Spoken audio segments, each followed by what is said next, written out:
On a windy Thursday in late October 2024, in Hastings, Adams County, 61-year-old Wade Jennings stepped down from a 1994 Ford F250 with 312,000 miles, rusted rocker panels, and a tailgate held shut with baling twine, and 3 younger growers near the showroom. Glass stopped talking long enough to stare. Wade looked like drought and welding smoke had built him by hand. Patched brown overalls, a cracked seed corn cap with the logo almost gone. Jacket cuffs dark from grease that never fully washed out. His boots were clean enough to be respectful indoors, but old enough to fold at the ankle. Next to him, parked at sharp dealership angles, sat 2 polished half-ton pickups with chrome wheels and loan balances larger than many first farms. That was the visual split. 1 man who looked broke, 3 men who looked financed. Inside Prairie Plains Equipment, Trent Hollis met him at the counter in a pressed blue shirt and a fresh dealership cap. Trent had sold iron in that county for 2 decades, and he had the smooth urgency of somebody who earned commission on monthly volume, not on whether buyers still owned their land in 10 years. Wade asked 1 question, plain and quiet. "You still got that bankruptcy auction header from Clay Center?" Trent laughed. Not polite, full and public. "Wade, that thing is for salvage at best. What you need is a matched package. Header, combine update, and guidance system. I can put you in the field, right?" He spun a monitor toward Wade and began building numbers with practice speed. Equipment subtotal $452,900, freight and setup $14,700. Warranty extension $8,500. Documentation and filing costs $1,500. Taxes and local fees, bringing the finance package to $487,600. 7-year term. 8.75% interest. Monthly payment $7,777. Total paid over 84 months, $653,268. Interest cost alone, $165,668. Then Trent added the line he had used on dozens of operators that season. "You do not need cash. Nobody serious pays cash now. We can run credit and push approval today." Wade did not touch the keyboard. He looked at the line showing $7,777 and did what he always did, mental ledger first. $93,324 per year in mandatory payment, before fuel, seed, chemical, fertilizer, labor, repairs, land rent, family groceries, or 1 dry August. He asked about the auction header again. Trent leaned back and smiled the way salesmen smile when they are closing a conversation, not opening one. "A man running your setup cannot keep up anyway." Wade nodded once, turned toward the door, and stopped with his hand on the push bar. "I am still running the $75 Oliver I bought at 15. The growers near the counter grinned at each other, and one of them gave a short laugh through his nose. Trent smirked. To Wade, he had stated a balance sheet principle. He walked back out to the twine-tied tailgate and drove off without a brochure. By the first week of November, Wade heard that sentence about the $75 Oliver repeated in coffee shops, usually with a smirk that said he was stuck in the past. He let it pass. Memory and arithmetic still wore the same coat. In January 1978, when Wade was 15, he left a farmhouse west of Hastings with 1 duffel bag, $11.40 in cash, 2 shirts, and no claim to land, cattle, or equipment after a family breakup that settled everything except where he would sleep. There was no dramatic rescue. He asked for work and got work.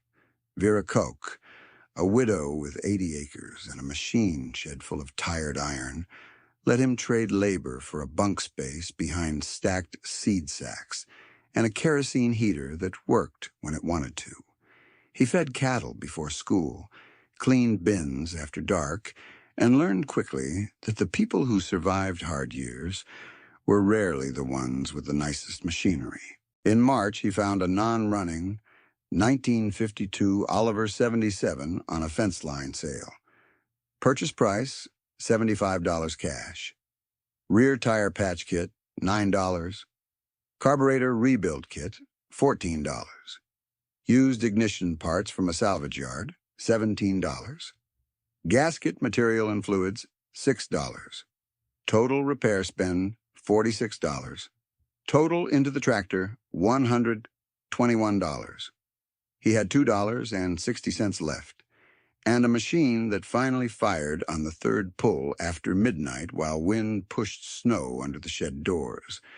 By April, he was disking small fields for neighbors at $9 per acre and averaging 11 acres on long days, grossing about $99 when weather and breakdowns cooperate.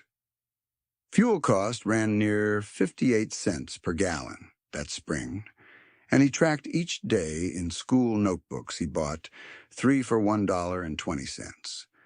3 months later, he stood on the edge of a foreclosure crowd and watched Dale Morrow lose 320 acres to the bank.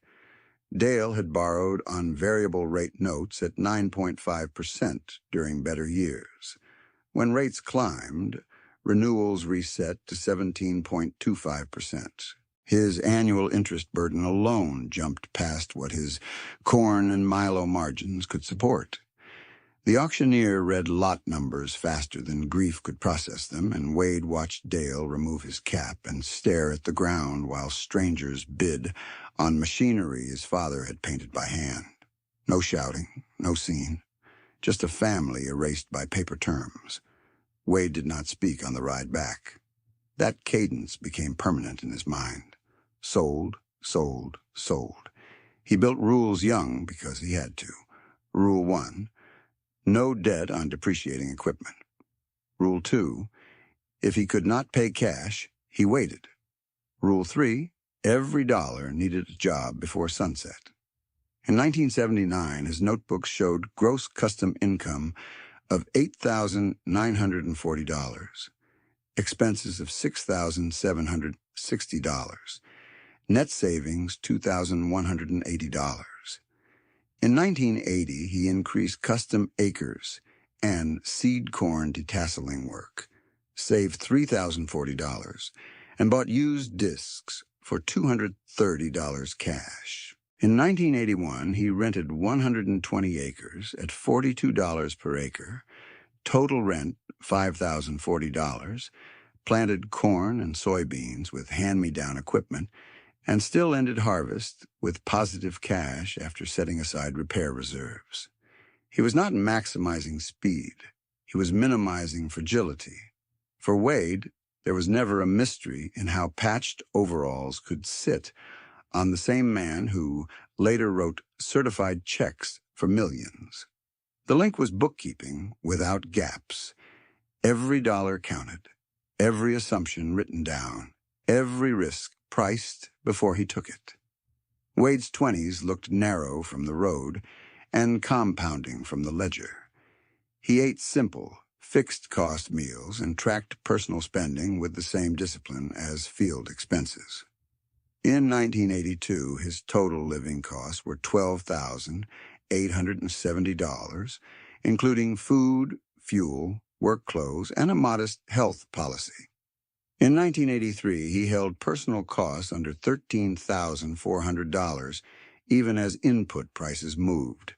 By harvest 1984, he had stacked enough retained earnings from custom work and crop margins to buy his first 80 acres for $34,400 cash. No lien filed, deed recorded clean. Local land chatter said he was foolish for buying too small. Wade had never aimed at big. He aimed at paid for. When Trent Hollis first came calling in the late 1980s, he used the same script he would use in 2024, just with different brochures. You are leaving money in the field with old equipment. Finance this now, write it off, grow into it. Wade listened, thanked him, and kept repairing old iron for hundreds, while peers borrowed hundreds of thousands. In 1989, Wade bought a John Deere 4440 at auction for $11,900. Comparable dealer retail in that season was near $48,000. He put $2,300 into seals, hoses, and clutch work over 2 years. Total cost, $14,200. Difference from retail package, roughly $33,800 before interest. That pattern repeated. Patient bids at estate and bankruptcy auctions. Off-season repairs in his own shop. No vanity upgrades. He replaced function, not image. By 1991, he had enough liquidity to prepay fertilizer when discounted. By 1993, he started splitting net income into operating reserves and land reserves. By 1996, he owned 640 acres, all debt-free, and leased additional ground only when lease terms left margin after conservative yield assumptions. He never projected on perfect weather. He projected on average years and 1 bad year out of 3. Wade noticed that people who judged by paint kept missing the point. His truck aged in public. His equity aged in private. He would walk into feed stores in worn coats and pay annual accounts in one check. He would buy used planter parts for $400 and avoid notes that demanded $40,000 down plus interest exposure. The visual signal stayed modest by design, because he had learned at 15 that appearances can invite either pity or pressure, and both are expensive if you let them drive decisions. By the end of the 1990s, Trent still pitched Wade like a stubborn holdout. Vera Koch, after years of watching him choose cash over leverage, said it once while they stacked parts bins in November cold. Most men borrow to feel bigger. You save to stay free, Wade answered with 5 words. Free is worth more than fast. Vera looked at him for a long second, then slid a coffee tin across the bench with 3 folded invoices inside. Then prove it again this winter, she said. Gearbox on the drill, bearings on the auger, and that Oliver leaks where it sits. 2 days later, Trent Hollis drove out to Koch ground in a new half-ton with dealership plates and a windshield sticker still in the corner, clean coat, clean cuffs, boots with no field dust. He stood at the shed door, took in the Oliver 77 with chip paint and hand-cut gaskets laid out on cardboard, and gave Wade the same expression he used in showrooms when he was about to rescue somebody from their own caution. I can put you in a newer row-crop tractor for $62,400, Trent said. 10% down, 6.9% interest, payment under $900 a month. You would make that back in time saved. Wade did the numbers in his head before Trent finished the sentence. Down payment, $6,240. Finance balance, $56,160. 60 months at 6.9% ran close to $1,110 monthly, not under $900, and total paid stayed around $66,600 before insurance, before repairs outside warranty, before 1-week yield year. He wiped his hands, thanked Trent, and went back to the Oliver differential with a $28 seal kit and 2 hours of labor. That was the first thing most people missed about him. He was not anti-equipment. He was anti-obligation. A machine that did not force a payment in February could wait through rain in May and still let a man sleep. By mid-December 1989, Wade had put 214 shop hours into winter repairs, bought $1,740 in used parts from 3 consignment sales, and avoided roughly $48,000 in financed upgrades dealers said were urgent. The arithmetic was plain. If he kept that $48,000 from becoming debt at 7% for 5 years, he avoided about $9,000 in interest and kept option value when grain prices slid. Optionality was his real crop. By New Year's week, the last 1989 invoices were clipped into his notebook, and the shop lights gave way to kitchen table accounting. Wrench work always ended in columns, envelopes, and a sharpened pencil. Winter repairs only counted if spring began with cash already assigned and no surprises hiding in the margins. He started each January with envelope math on Vera's kitchen table, then later on his own. Fuel reserve, seed reserve, repairs, land fund, property tax, personal living. He never mixed them. In 1990, his gross farm and custom income reached $96,300. Operating expenses came to $63,870. Net before living costs, $32,430. He held personal expenses to $14,920 and moved $17,510 into savings, split between operating cash and land cash. In 1991, gross rose to $108,440, helped by custom planting on 340 acres at $12.50 per acre and better soybean yield. He saved $22,780 after all costs. In 1992, a harder weather year, he still saved $11,260 because paid-for equipment reduced break-even pressure. Wade's notebooks from those years read like a mechanic's prayer book, crossed with a banker's audit. Entry after entry, written in block letters: left spindle shimmed, $2. Hydraulic hose rebuilt, $18. Used sweep set, $46. Auction wheel weights, $90. Fuel burn, 3.4 gallons per acre. Disking heavy clay. He tracked hours by machine and repair cost per hour. If a tractor crossed his threshold for acceptable cost per hour, he sold it during tax season and bought something older with lower capital tied up. Vera was his first accountability partner, and in practice, his first board of directors. She did not flatter him. If his margins looked soft, she said so. If he underpriced custom work, she circled the line in the red pencil and pushed the notebook back across the table.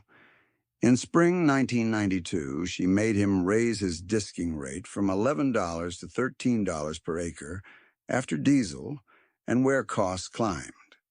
He resisted for 1 week, then complied, and that single pricing correction added $4,860 to annual gross on his custom route without adding 1 acre of risk.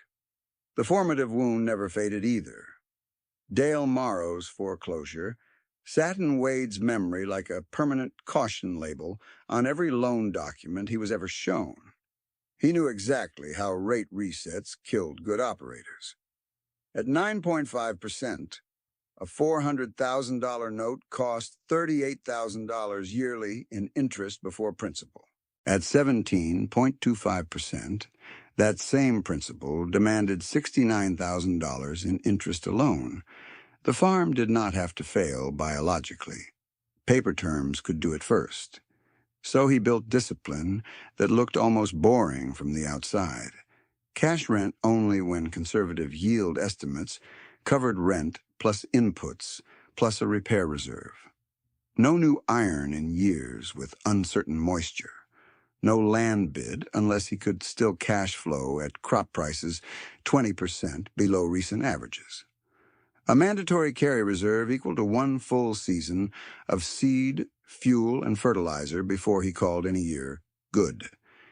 In 1993, he opened a separate savings account at First Plains with one instruction to the teller: No debit card issued.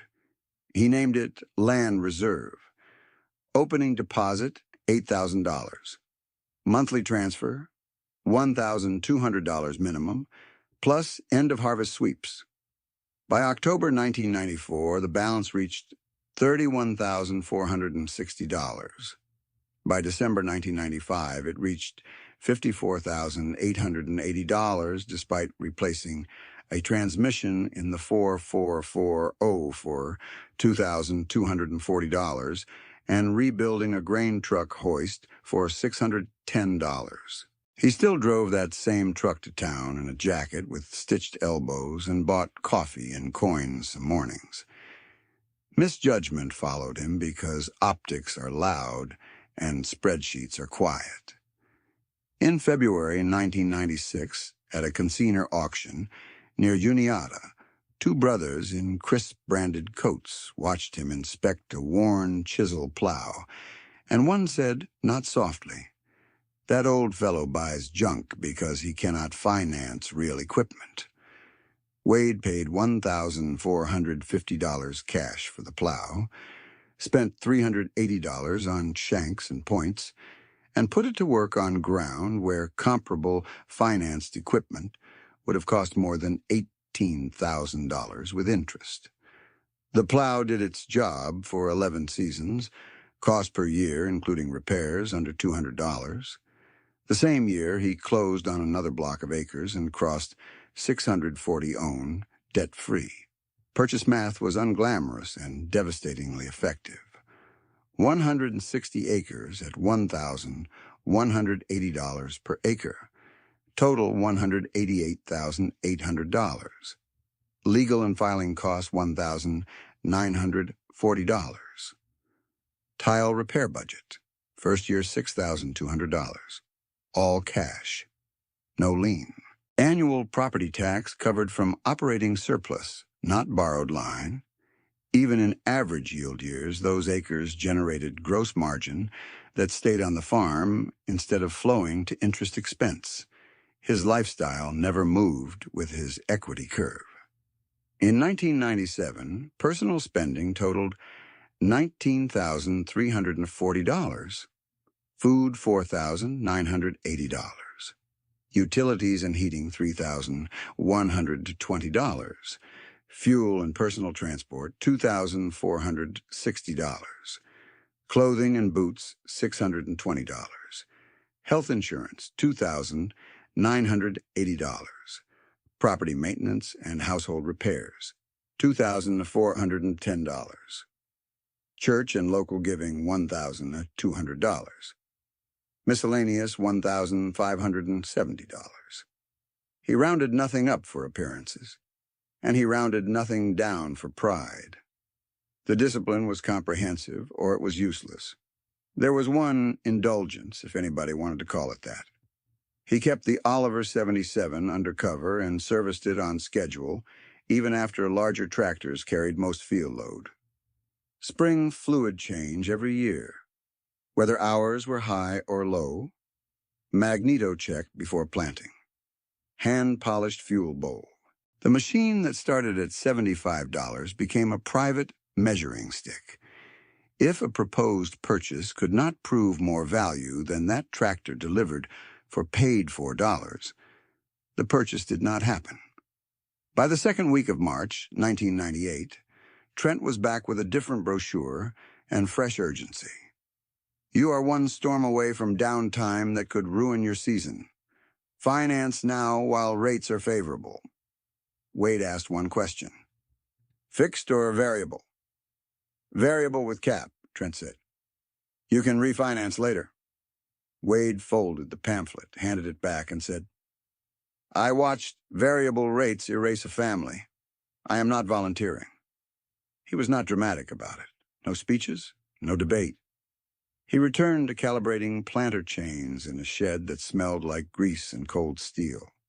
Trent drove away, frustrated, still convinced caution was fear and leverage was progress. In that season, Wade planted on time, harvested on time, and ended with cash in reserve while several neighbors rolled balances forward at higher rates.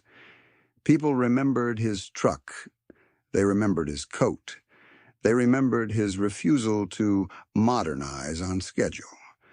What they did not see was the compounding sequence already in motion, year by year, quiet as dust settling on a ledger page. 1998.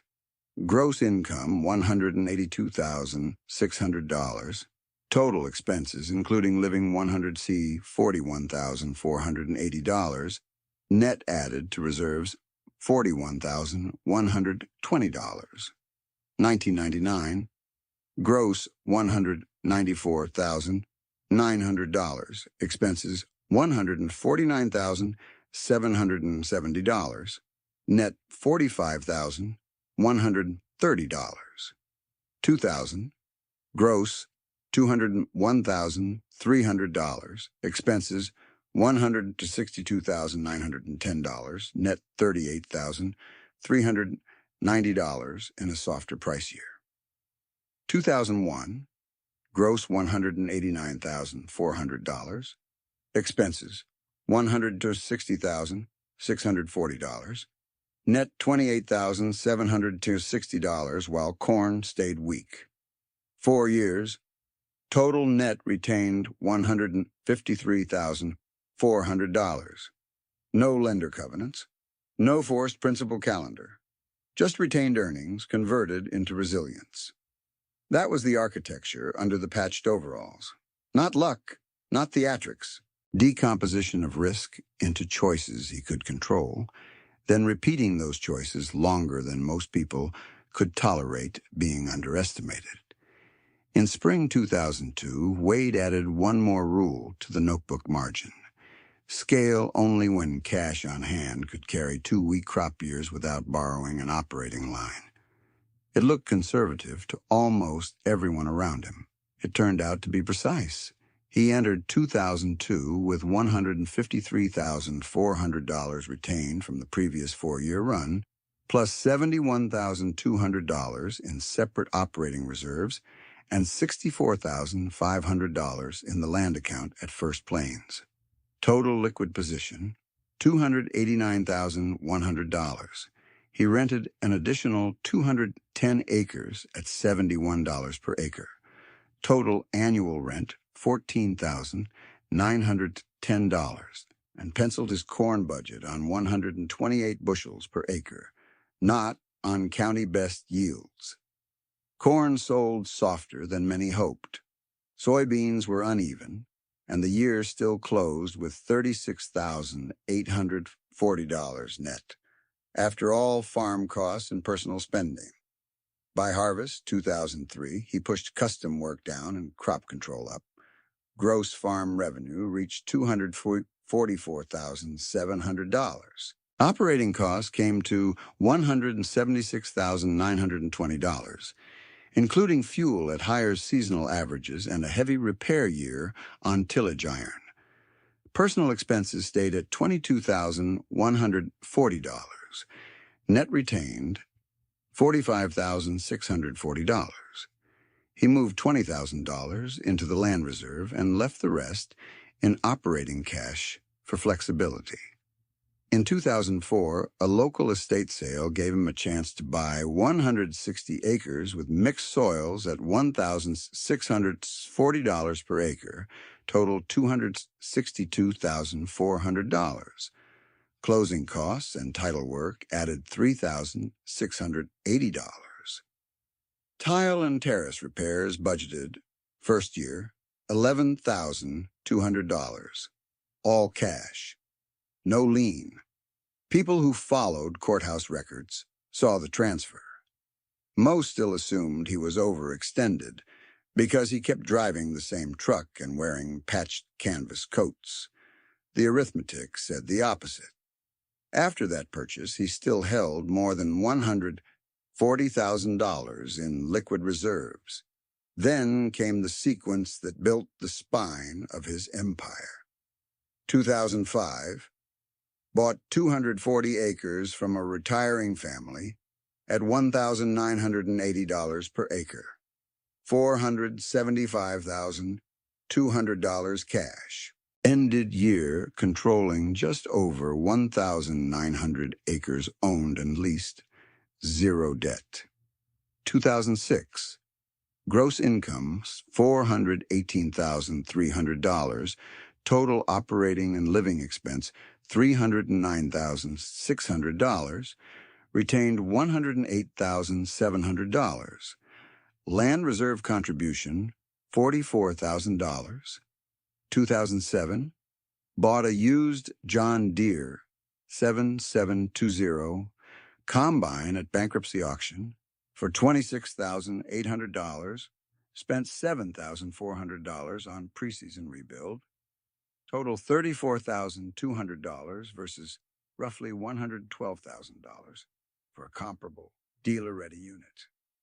Avoided financing spread plus interest exposure. 2008. Commodity swing year. Gross $463,900. Expenses $341,500. Retained $122,400. Put $50,000 into reserve. Prepaid fertilizer with cash discount saving $18 per ton across 410 tons. Total savings $7,380. 2009. Stress year for many operators. Gross dipped to $400 out, $1,200. Expenses held at $300 out, $12,900 through disciplined input timing and in-house repairs. Retained $88,300 while others rolled shortfalls into notes. Before we go any further, if you want to see what happened when the same man everybody dismissed walked into a county auction with certified checks, subscribe now and stay with the numbers, because the numbers are the story.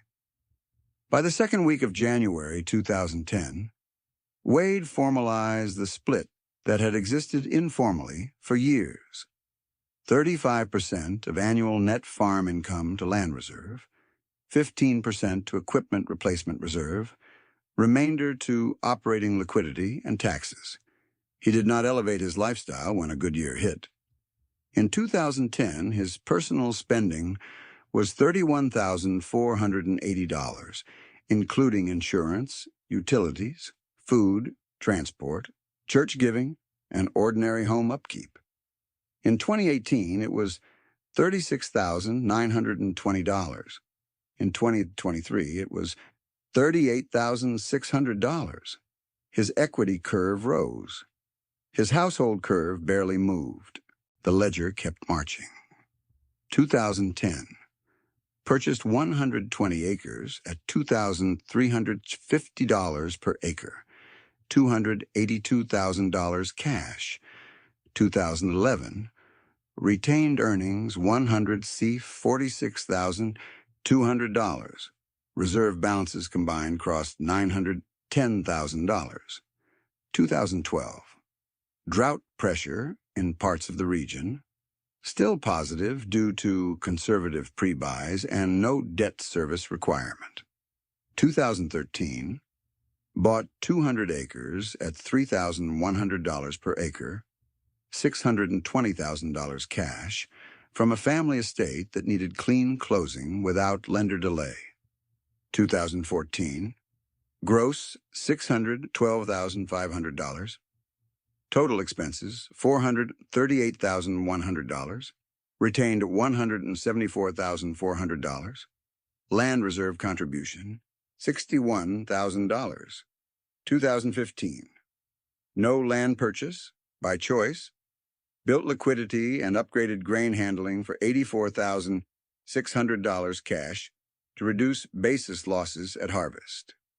By early summer 2016, local lenders were still promoting leveraged growth structures as rates stayed relatively attractive.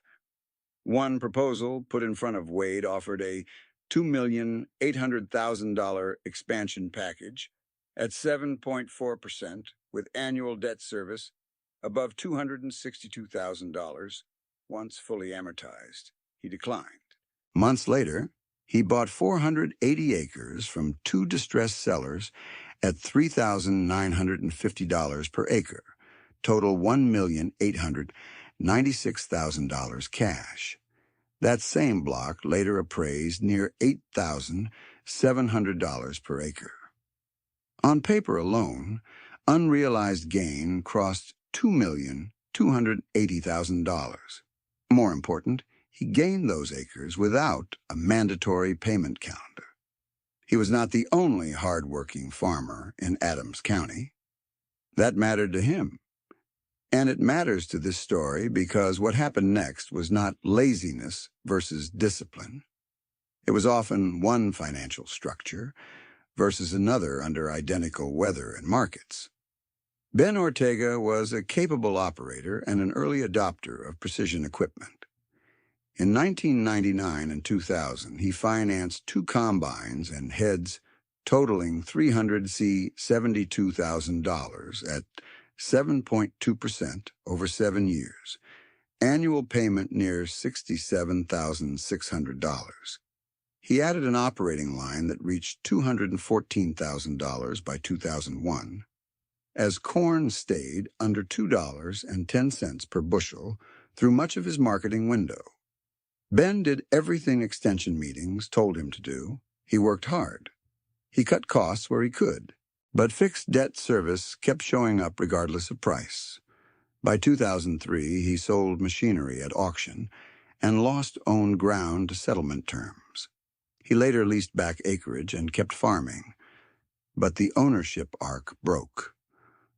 Lyle Hansen expanded aggressively after 2006, stacking land, equipment, and working capital notes to about $1,200,000. Initial blended rates near 5.1% looked manageable. After 2009 resets and renewals, effective rates moved toward 9.4% on key balances. Annual interest load jumped from roughly $61,200 to $112,800 before principal reduction. 2 average harvests and 1 poor basis year were enough to collapse his cushion. Lyle did not lose because he lacked grit. He lost because leverage erased margin faster than management could replace it.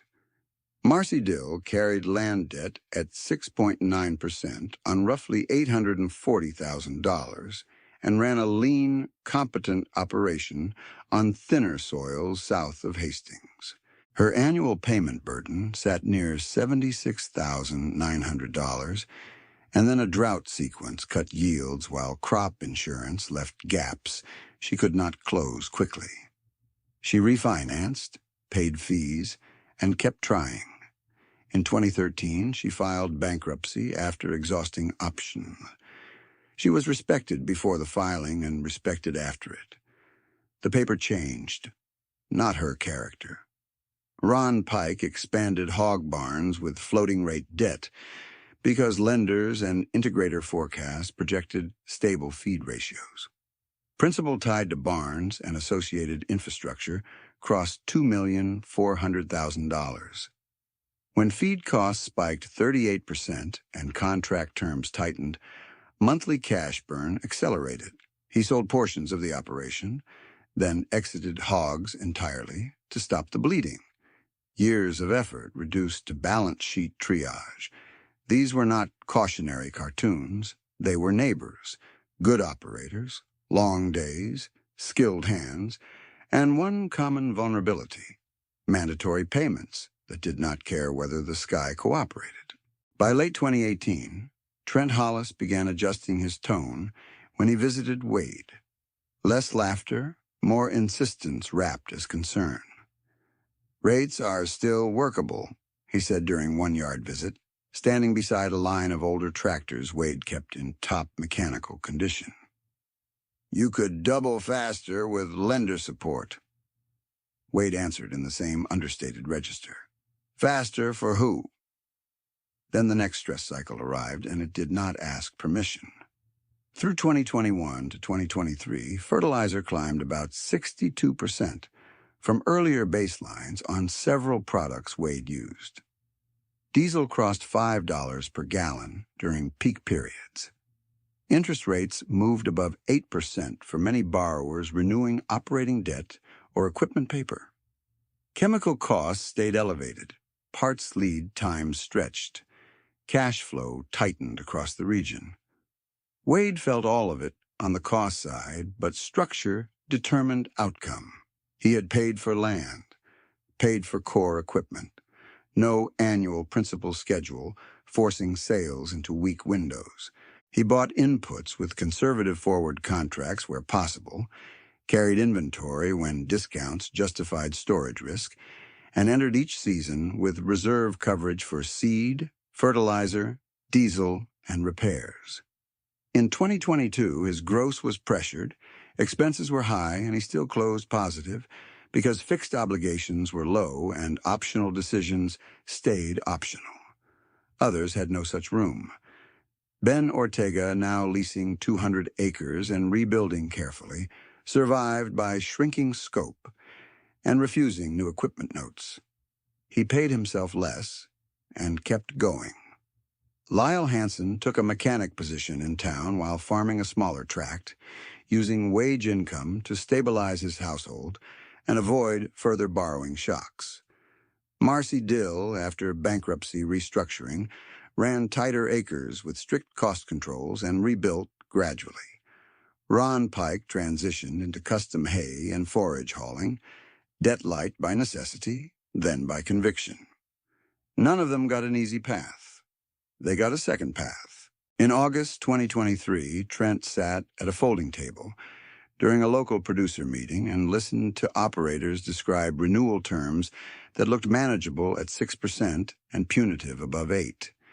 He did not argue as much that year. Too many examples had become visible. Wade's own numbers from that window were plain and strong. End of 2023, controlled acres remained substantial. Owned land equity had appreciated sharply. Liquid reserves stayed deep, and estimated net worth crossed into 8 figures, long before anyone at Prairie Plains believed it. He still pulled into town in the 1994 Ford, with rust along the rockers and twine on the tailgate latch. He wore mended work coats. The original Oliver 77 still got serviced on schedule.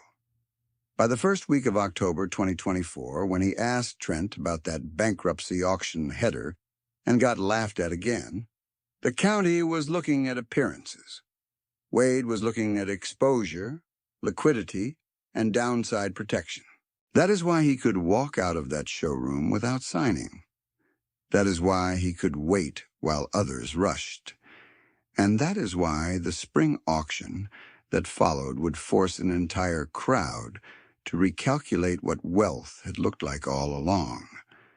The auctioneer started at 9:03 on a cold, bright Monday in March 2025, with wind cutting across the fairground lots east of Hastings and folding sale flyers against truck tires. Wade Jennings parked his 1994 Ford F25 near the back fence. Twine still looped through the tailgate latch and walked in, wearing the same patched brown overalls Trent Hollis had laughed at 5 months earlier. The crowd was heavy by county standards, more than 200 bidders and watchers, because the estate included 1,140 acres in 3 blocks and a yard full of late-model equipment. Bank representatives stood in small groups near the registration desk. So did dealers. Trent saw Wade at the coffee table and made the mistake of performing for the audience. He nodded toward the tract maps and said, loud enough for nearby bidders to hear, "Big day, Wade. These will not move without lender backing." A few men smirked. Wade did not answer. He took bidder card 117, folded it once, and put it in his shirt pocket. By 9:40, the first tract opened at $4,900 per acre and climbed in quick, disciplined jumps. Tract 1 closed at $5,250 per acre for 380 acres. Total $1,995,000. And Wade was the standing bidder when the hammer fell. Tract 2, 420 acres with better irrigation history, ran harder and settled at $5,480 per acre. Total $2,301,600. Again to bidder 117. Track 3 closed at $5,650 per acre for 340 acres. Total $1,921,000. And by then, the crowd had gone quieter in that specific way auction crowds do when assumptions begin to break in public. Land subtotal, $6,217,600. He did not stop there. Equipment lot 14, a grain cart and 2 serviceable heads, $48,400. Lot 22, tillage package, $57,900. Lot 31, service truck and shop tools, $60,300. Equipment subtotal, $166,600. Combined purchase price, $6,384,200. Settlement moved to the clerk tables under the livestock pavilion. Terms required 10% earnest by close of day and full certified funds per closing schedule. Wade set a worn envelope on the table and slid out 2 bank letters and a stack of certified checks prepared in advance. First Plains Bank, $3,400,000 available certified. Platte Valley Agricultural Bank, $3,100,000 available certified. He assigned checks by tract, then by equipment lot, precise down to filing fees. Trent stood 3 tables over, pretending to review inventory notes, then stepped outside and called First Plains himself. And it was a bad instinct, but it completed the story. He asked for Dana Heisler, branch manager, and gave Wade's name. Dana did not disclose anything she should not have, but she confirmed one fact Trent was entitled to verify as transaction counterparty. Certified instruments presented today are valid and fully funded. He pushed once more, asking whether funds were margin-backed or borrowed against other collateral. Dana paused and said, "Collected cash and equivalents are sufficient. No draw request is pending." Trent thanked her, then asked the question he should have asked himself 20 years earlier. "Are we talking 7 figures?" Dana answered in the plain banker language that ended the guessing. "As of this morning, total liquid balances linked to his operating entities exceed $12,900,000. I cannot discuss more." When Trent came back in, Wade was signing receipt copies with the same short, steady signature he used on feed checks. Nobody applauded. Nobody needed to. The man they had treated like a small buyer had just cleared $6,384,200 in obligations without a lender packet, without an underwriting delay, without a single variable note attached to his name. By late afternoon, the auctioneer asked for a brief announcement before dismissing the crowd. Trent took the microphone first, voice flatter than usual. He said, "I have sold debt-first growth plans for a long time. For many families, that advice did not hold under pressure. We are expanding our used equipment program, effective this season." It was not dramatic. It was enough. Then he handed the microphone to Wade. Wade spoke for less than a minute. "Ground is bought, paid for. We will farm it with conservative costs.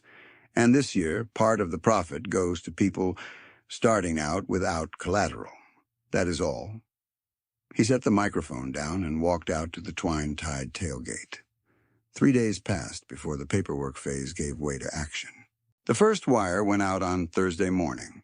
$4 million into the newly formed Jennings Soil and Stewardship Fund, held at First Plains with an investment policy capped at low volatility instruments and a mandatory annual payout target of 4.25%. That structure mattered.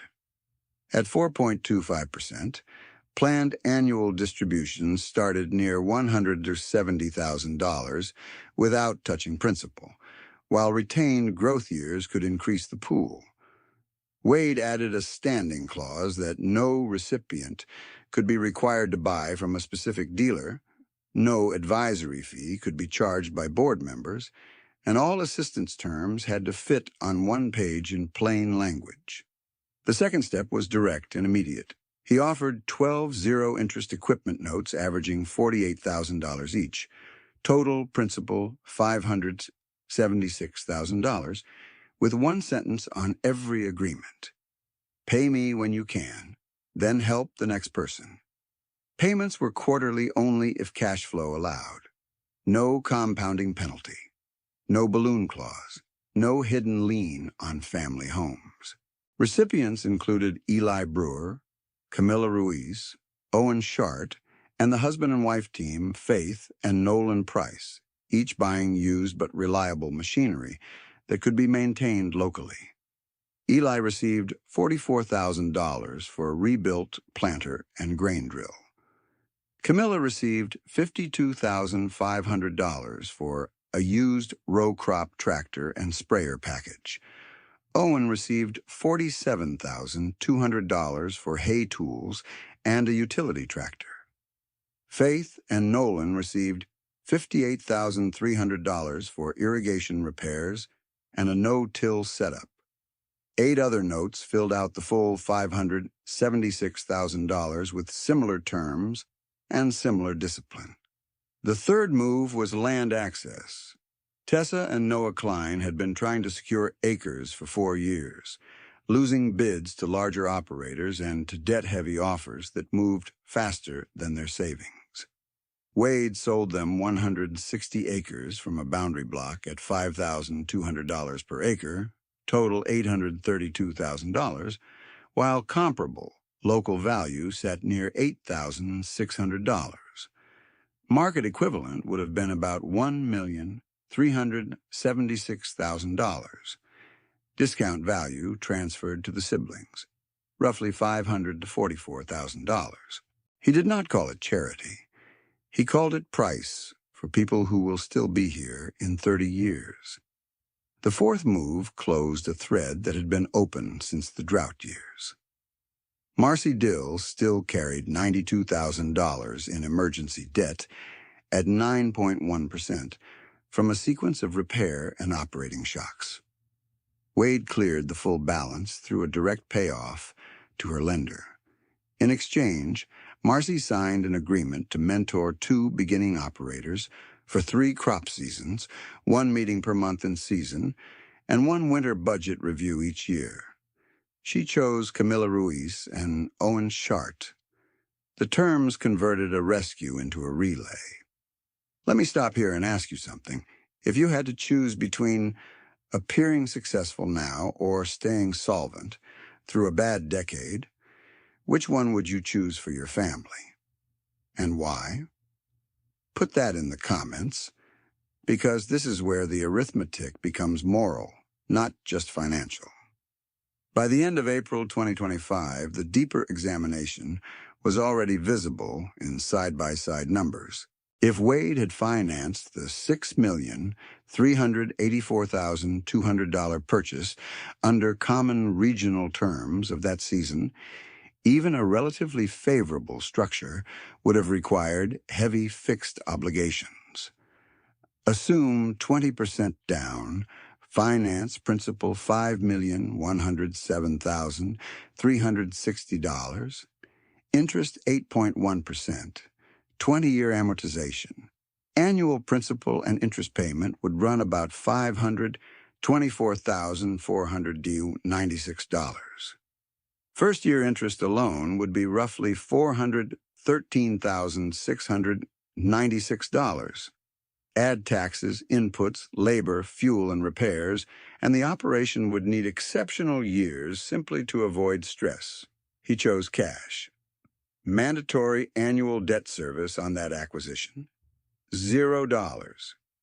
Now run the ground itself.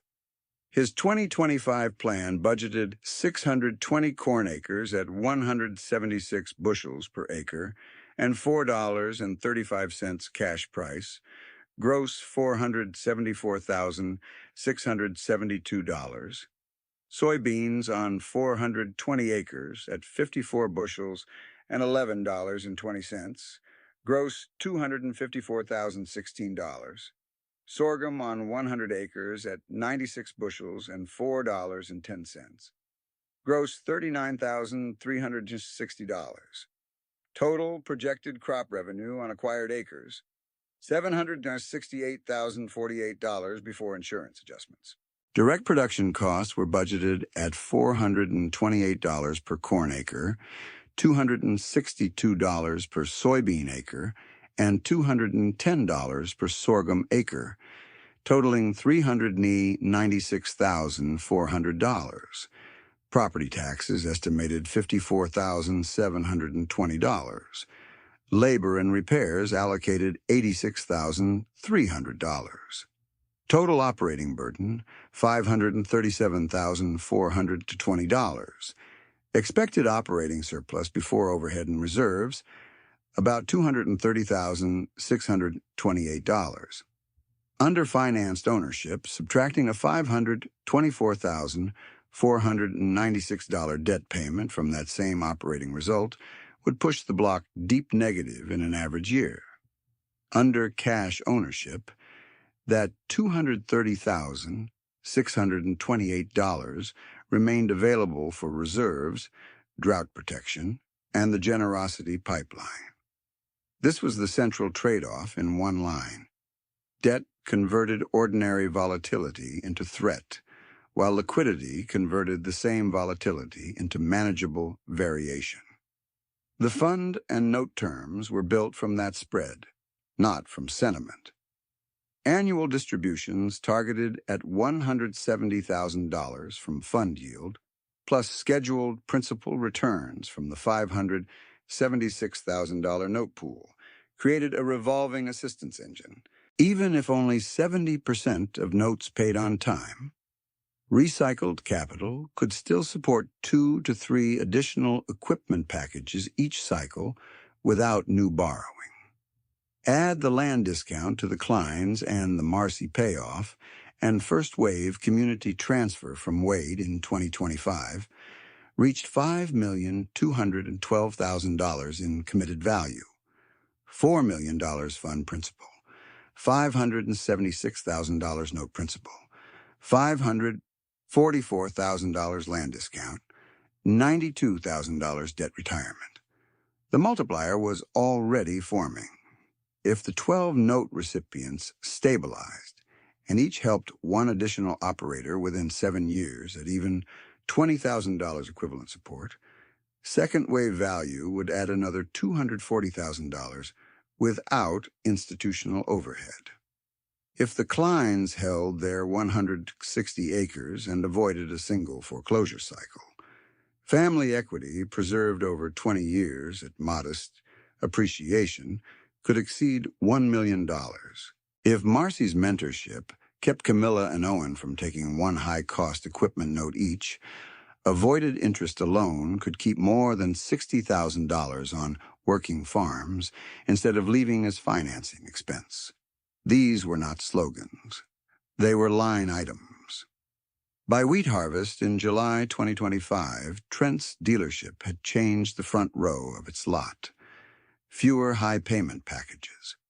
More inspected used units with transparent repair records and plain language cost sheets showing 5-year total ownership, not just monthly payment. He was still a salesman. He also stopped laughing at patched overalls. Wade kept the same truck, the same coat, and the same maintenance schedule on the old Oliver 77. He had never said wealth looked like rust. He had said freedom looked like no note due Monday morning.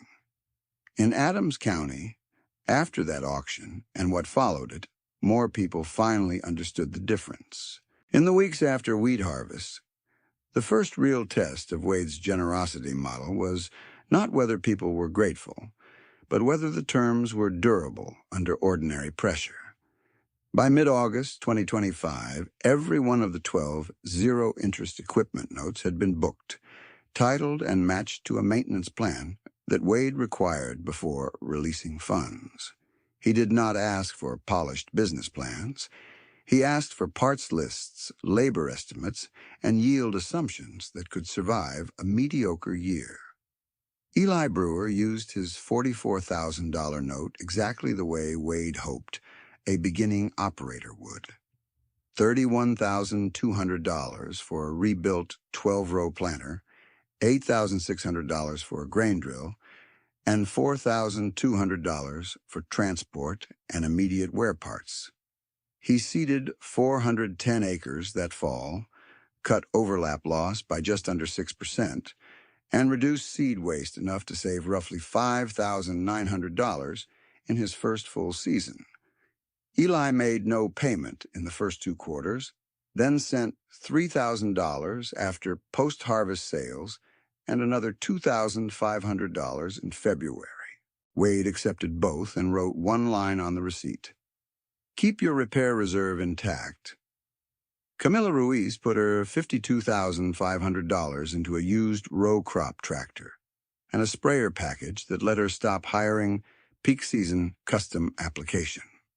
Her custom bills had been averaging $18.75 per acre on 620 acres, about $11,625 annually. Her own system, including chemical handling upgrades and repairs, ran near $7,100 per year equivalent over the first 2 seasons. Direct operating advantage, approximately $4,525 each year, plus better timing on weather windows. She paid $4,000 total in year 1, $6,500 in year 2, and stayed current without strain. Owen Shart, who had nearly signed a dealer note at 9.2% before Wade intervened, took the $47,200 package for hay tools and a utility tractor. The avoided financing cost on the original dealer contract was clear. 5-year payment schedule would have pushed total payout near $59,800, interest and fees around $12,600. Under Wade's note, interest cost was 0, and Owen redirected the difference into twine inventory, truck repairs, and 1 extra seasonal helper. By the end of 2026, Owen had paid back $9,400 and expanded custom hay routes by 31%. Faith and Nolan Price used $58,300 for irrigation, rehabilitation, and no-till equipment that stabilized yields on variable ground. Their water use efficiency improved enough to cut pumping costs per acre by about $22 across 280 irrigated acres. Annual savings, $6,160 before accounting for reduced erosion losses. They were the first couple in the note pool to pay ahead of schedule, sending $12,000 during a strong soybean year, then another $8,000 after a favorable basis contract. Wade deposited both into the same revolving assistance ledger and did not touch principal for personal use. 8 other recipients, less visible in county conversation, followed similar trajectories. By December 2026, aggregate principal repaid across the 12 notes reached $168,900. Delinquency over 60 days sat at 0, largely because Wade structured for flexibility instead of punishment. At the same point, combined acres operated by recipients had grown from 3,140 to 4,020, and none had signed a high-interest machinery note. If you are learning something from this, tap like and share it because most people are taught monthly payment language and never shown total cost arithmetic. The land transfer to Tessa and Noah Klein became the second proof. Their 160 acres at $5,200 per acre carried a purchase price of $832,000. They added $41,300 in tile, fencing, and a used grain handling setup, all paid from savings plus family labor. Comparable market value in the county by late 2027 hovered near $9,050 per acre, implying paper equity around $616,000, above their basis after improvements. More important than paper value, their break-even stayed low enough that one soft corn year did not force a refinance. They kept ownership, stayed current on taxes, and in 2028 began renting 80 additional acres from a retiring neighbor on conservative terms. Marcy Dill's $92,000 emergency debt payoff changed her cash flow immediately. Her previous annual burden on that note had been near $14,100, including interest. Removing it freed working capital she put into soil amendments and a disciplined repair cycle. She met monthly with Camilla and Owen, reviewed input bids line by line, and taught them the same weather-adjusted budgeting method she rebuilt her own farm with after bankruptcy. By 2028, Marcy posted her first 3-year run of consistent profitability since filing, with operating margins averaging 14.8% and no revolving high-rate balances. The multiplier Wade cared about became visible by plain count. At the start of 2025, the direct assistance touched 12 note recipients, plus 3 major interventions, 15 primary outcomes. By the end of 2028, those 15 had directly supported 19 additional operators through shared equipment access, below-market lease terms, or small private loans. Total second-wave support value, documented in fund reports and recipient affidavits, reached $412,000. One discipline act had become a local system. Trent Hollis's resolution came slower and under more scrutiny. In autumn 2025, some farmers treated his auction day admission as damage control. Wade never defended him and never attacked him. He just kept requiring transparent totals whenever Prairie Plains bid for fund-supported purchases. Trent adapted or lost business. He adapted. By February 2026, Prairie Plains launched a used equipment track with standardized disclosure sheets listing purchase price, estimated 5-year repair budget, financing total if borrowed, and cash equivalent total if paid outright. Trent stopped leading with monthly payment and started leading with total obligation. It cut his commission peaks on top-tier new units, and for 1 year his income dipped. He accepted that trade-off publicly at a winter producer clinic in Grand Island, saying, "I sold speed and called it growth. Some families paid for my confidence. I am not doing that again." 3 days later, he called Ben Ortega, not to sell him machinery, but to source a reliable, used planter for a younger tenant who could only buy with cash. That call carried symbolic weight because Ben had been one of the casualties of debt-heavy expansion. By 2027, Trent's dealership unit was known across Adams and adjacent counties for inspected late-model used equipment and conservative financing counseling. He still offered credit when needed, but he no longer framed debt as default wisdom. The irony remained plain and unspoken. Trent stayed in business by recommending against the strategy that built his early reputation. He retired from full-time sales in 2030 with respectable earnings and a different legacy than he expected. At his retirement dinner, attendance was strong, including growers who once avoided him. He told the room the hardest sentence of his career had been spoken by a man in patched overalls. Free is worth more than fast. By the first week of November 2028, the roll call Wade never requested, but eventually accepted, had become part of local workshops for beginning farmers. Ben Ortega was still farming, leasing 200 acres with his son Mateo, running a paid-for combine purchased used through Trent's revised program. Ben's balance sheet was modest but stable, and for the first time in years, he held a 6-month operating reserve. Lyle Hansen remained a mechanic in town and farmed a smaller parcel evenings and weekends. He kept a conventional home mortgage that was current, carried no equipment debt, and taught younger mechanics how to read loan amortizations tables before signing anything. He called that his second trade. Marcy Dill operated profitably, mentored beyond her original commitment, and by 2029 had quietly funded 2 micro-grants of $7,500 each for women entering row crop operations.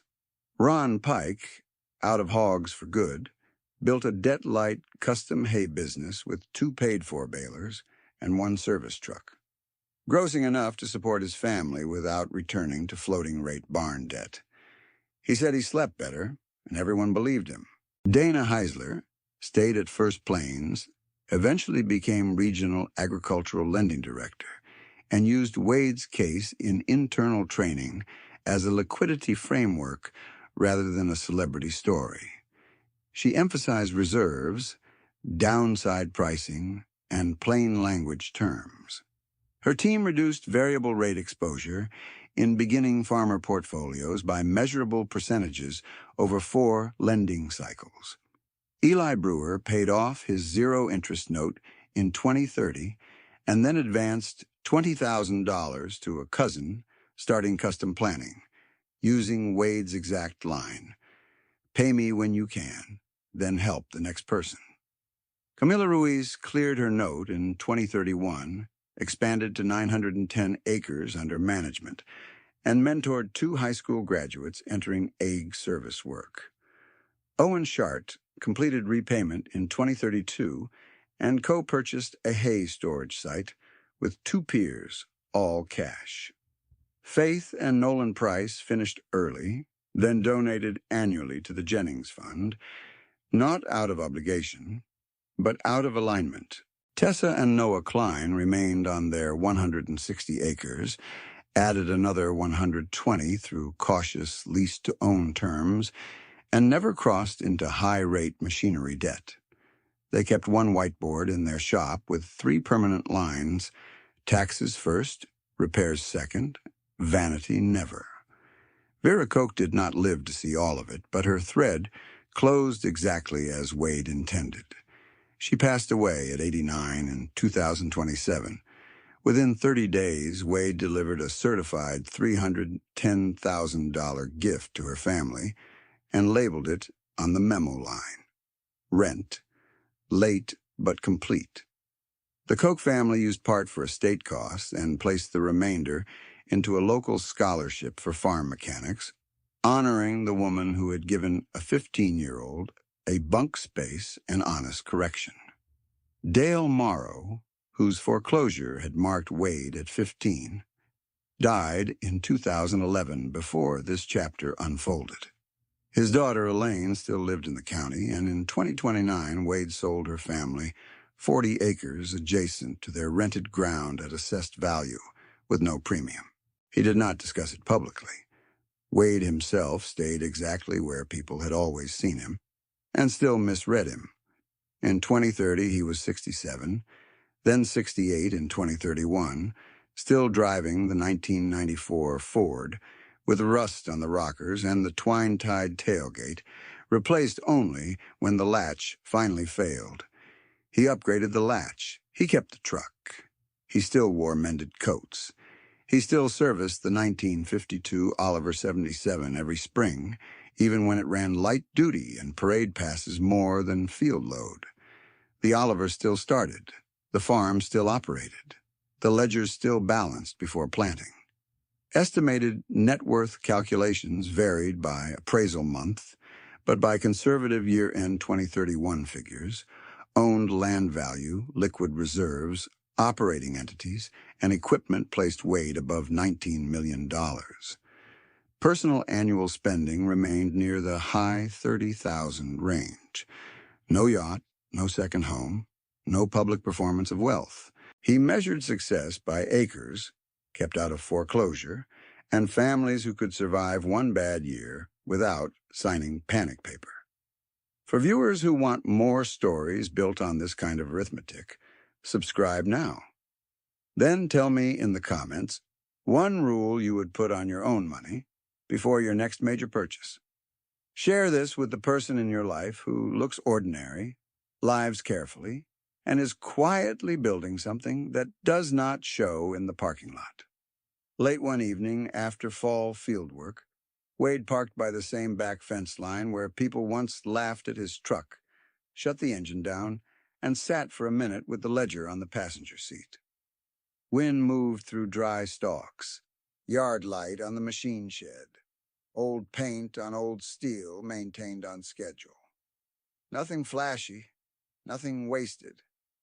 In Adams County, the final lesson held, the poorest-looking man in the lot had been the wealthiest for years, and the wealth was real because it could be given away without borrowing it first. The next morning, Wade carried the ledger from the truck into his kitchen, set it beside 3 unopened envelopes, and turned on the yellow light above the table that had held 40 years of penciled arithmetic. The first envelope was the 2031 year-end statement from First Plains for the Jennings Soil and Stewardship Fund. Market value, $4,986,240 after distributions. The second was the revolving note report. Original principal, $576,000. Cumulative repayments, $576,000. New notes issued from recycled capital, $441,000. Delinquency over 30 days, $0. The third was from Platte Valley, confirming the last certified check documentation from the 2025 land auction had been archived and closed with no outstanding claim, filing, or lender dispute. Every paper trail that mattered was complete, reconciled, and filed in the steel cabinet by the pantry door. By mid-March 2032, he was back at Vera Koch's old machine shed, now maintained by her grandchildren, with 12 folding chairs set in a half circle and a thermos of coffee on a scarred workbench. Eli Brewer arrived first in a faded green jacket, then Camilla Ruiz with 2 binders under her arm, then Owen Shart carrying grease on both cuffs, then Faith and Nolan Price with their youngest hired hand waiting outside in the truck. Wade did not stand at the front like a speaker. He stood by the pegboard and listened while each of them gave numbers out loud. Eli reported 1,040 acres planted under management, no equipment note, cash reserve equal to 7.4 months of operating costs, and 1 private zero-interest note he had extended at $20,000, now repaid in full. Camilla reported 930 acres managed, custom application margin up 18% year over year, and 2 apprentices on salary with no payroll debt. Owen reported custom hay routes across 3 counties, gross receipts of $12,700, and a repair reserve of $61,300 after parts and labor. Faith and Nolan reported their water cost reduction holding near $24 per irrigated acre after pump upgrades, and a voluntary annual gift back to the fund of $12,500 for 2 consecutive years. Marcy Dill came in last, still carrying a black notebook and still refusing any sentimental language. She opened to a tab, read the lines, and closed the page. Camilla met every benchmark. Owen missed 1 quarter on maintenance logs and fixed it. Both stayed off high-rate paper.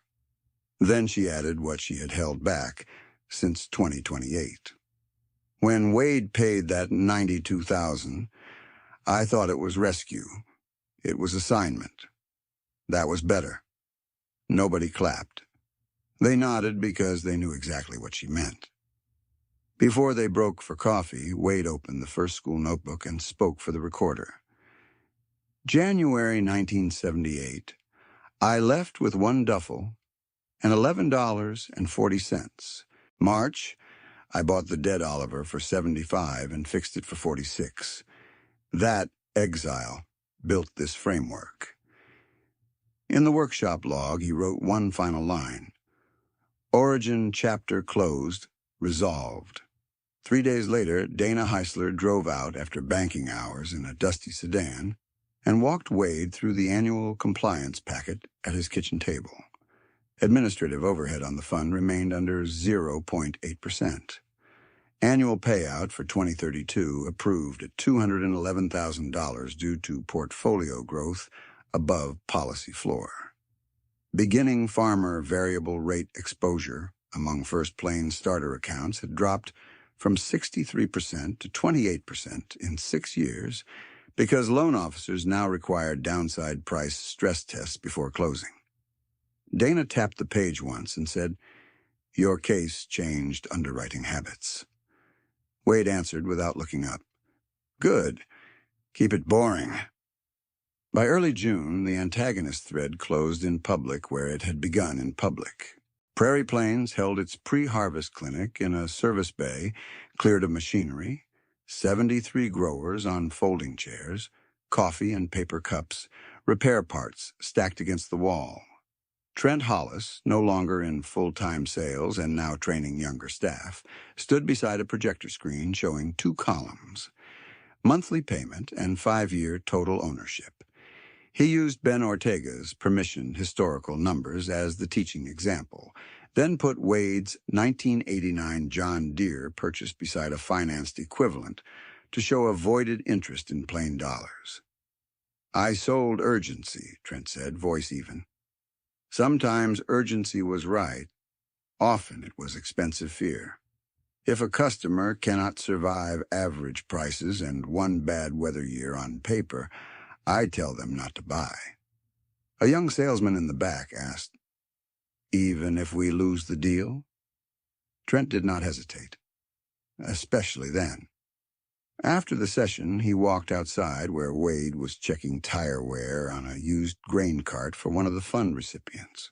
Trent stood there a long moment, then finished the sentence he had left hanging years earlier in Wade's yard when he had said, "You could double faster with lender support," and stopped when Wade asked, "Faster for who?" Trent answered it now. "Faster for me. Not for you, I should have said that then." Wade gave one short nod. "You said it now." By the second week of September 2032, the County Extension Hall hosted the annual stewardship roll call, and every named life in this story was accounted for in person or by recorded update. Ben Ortega came with his son Mateo and reported they were current on all obligations, carrying no equipment debt, and had just signed a 5-year lease with fixed terms they could cash flow at conservative corn prices. Lyle Hansen arrived straight from the mechanic shop in work pants and clean hands, said his home mortgage had fallen below $41,000 principal, and he had started teaching a night class on farm shop budgeting. Ron Pike brought hay samples for 2 younger operators and said he had rejected a leveraged barn re-entry offer the month before because the floating terms were wrong. "I liked my sleep better," he said, and the room laughed once softly. Tessa and Noah Klein presented their own numbers from a clipboard.